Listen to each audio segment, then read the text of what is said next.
ফারুক আজম রাদিয়াল্লাহু তাআলা আনহু এসে বললেন, মা গুড়া কি সুন্দর। সুবহানাল্লাহ বলেন। এটা বাংলা ভাষায় বলছি আর কি। গুড়াটা অনেক সুন্দর, বেমেসাল গুড়া। তো আমার নবী বললেন, তুমি গুড়ার নাম করতেছো, গুড়াতে যিনি বসো ওনার নাম করবে না? সুবহানাল্লাহ বলেন না। গুড়া যেমন সুন্দর, এর চেয়ে আমার নাতি হুসেন বেশি সুন্দর। গুড়ায় যিনি ছড়ছেন তিনি আরো আফজল ওয়ালা, মোহাব্বতের ফয়জান। আরেকদিন বলল, না না, আচ্ছা আপনি শ্রেষ্ঠ না আমি শ্রেষ্ঠ? ইমাম হুসেন রাদিয়াল্লাহু তাআলা বললেন, না না, আপনি শ্রেষ্ঠ না আমি শ্রেষ্ঠ? বলে তুমি বলো না, তুমি কিরকম শ্রেষ্ঠ? বলে আপনার বাবার নাম কি? বলে আমার বাবার নাম খাজা আব্দুল্লাহ। বলে আপনার বাবার নাম কোনো কারণে লেখা আছে, আর কোনো কিছু নাই, নামের আগে কিছু নাই? হতো না, খাজা আব্দুল্লাহ। আর আমার বাবার নাম বলি, বলে আমার বাবার নাম মাওলা আলী শের খুদা রাদিয়াল্লাহু তাআলা। আচ্ছা আচ্ছা ঠিক আছে, তুমি সেরা। আচ্ছা আপনার মার নাম কি? বলে আমার মার নাম হযরত মা আমেনা রাদিয়াল্লাহু তাআলা আনহা। হয়তো কেন আগে পরে কোনো জ্ঞান নেই, টাইটেল নাই? বলে না নাই। হয়তো আমার মার নাম মা ফাতেমাতুজ জোহরা, যিনি জান্নাতের মহিলাদের সর্দার। আচ্ছা, তারপর বলেন আপনার নানার নাম কি? বলে আমার নানার নামের আগে পরে কিছু আছে? বলে না, কিছু নাই। বলে আমার নানা কে জানেন? বলে কে?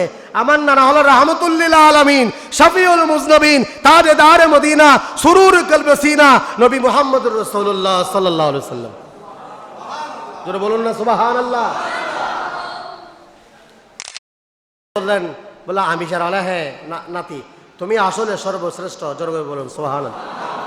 এবার আসেন, ইমাম দুইজন নাতি, ইমাম হাসান ইমাম হুসেন রাদিয়াল্লাহু তাআলা আনহু লেখা লিখেছে। লেখা না না, কাঠটা সুন্দর হয়েছে।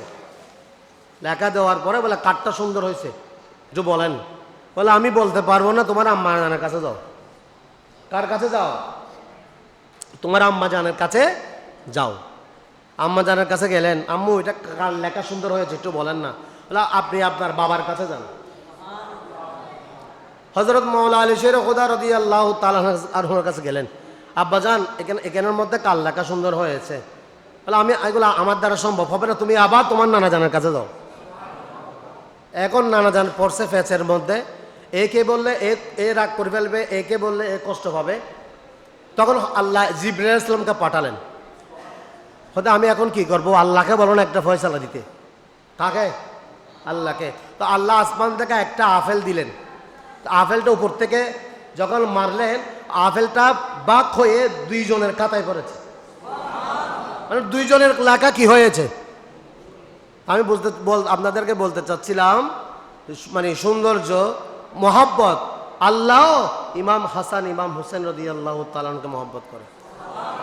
আল্লাহ আমাদের সকলকে কবুল করুন, আমিন। সময় বেঁধে দিয়েছে সেজন্য, না হলে আরও বলতাম।